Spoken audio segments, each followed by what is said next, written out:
I want to know the unity in all things, and the difference between one thing and another, I said to the willow, and asked it what it wanted to know.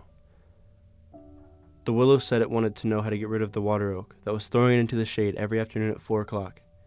That is a real problem, I said, I suppose.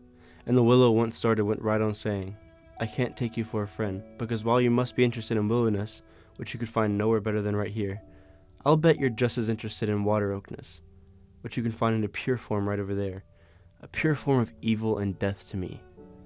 I know, I said. I want to be friends with you both.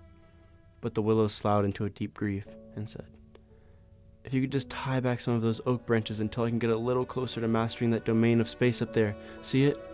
How empty it is? How full of light?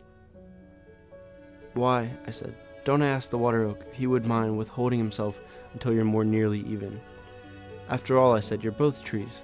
We both need water and light and space to unfold into. Surely the water oak will understand that commonness. Not so you could tell it, said the willow. That, I said, is cynical and uncooperative. What could you give the water oak in return for his withholding? What could I give him? Said the willow. Nothing that he hasn't already taken.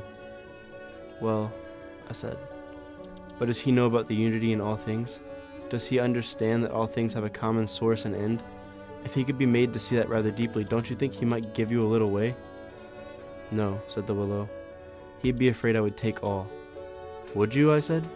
Or would you, should the need come, give him a little way back?